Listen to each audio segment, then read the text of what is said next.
This is the Xiaomi Mi A3.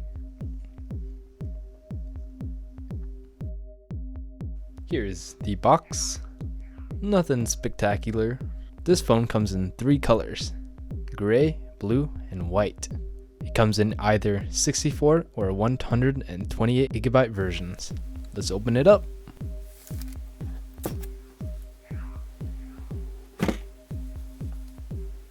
So we get a box with books and a case. Yes, a phone case for free. Here we got the phone itself covered in some wrappings. Kinda cheap. And we get a charger. This is only 10 watts, so no fast charging. This phone supports up to 18 watts of fast charging, so make sure you guys buy an aftermarket charger if you want to charge your phone faster. Here's the USB-C cable, and there's nothing else in the box. There's the charger, and what's in the box, as I said earlier, books and a free case, which I had trouble getting out. So here it is. So it is plastic.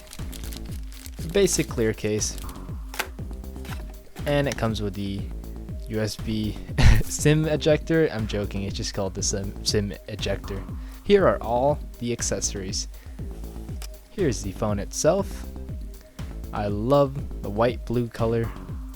It feels really great in the hands. Here are all the specs. It comes with a triple camera, 48 megapixels total, a 4030 milliamp hour battery, a under the screen fingerprint reader, which is really cool for a budget phone, and it comes with a Snapdragon 665. Here's the top. There's a headphone jack and a mic. Here's the SIM card / SD card slot. Yes, it comes with an SD card slot, and the phone feels really nice. It looks really nice. I wouldn't guess it's a budget phone, so this is very surprising. Here are the buttons. They click pretty good. It feels pretty nice. Unfortunately, the resolution of the display, it's AMOLED, is only 720p, so I'm kind of scared for that, but stay tuned for a full review on this phone later. But here, let's peel off the stickers. Whew. I would rather they remove the FCC labels and recycling icons, but it is what it is.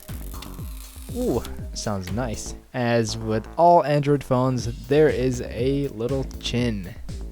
I mean, all budget Android phones. So yeah, let's power it on. Alright guys, that's it. Hope you guys subscribe, and peace out.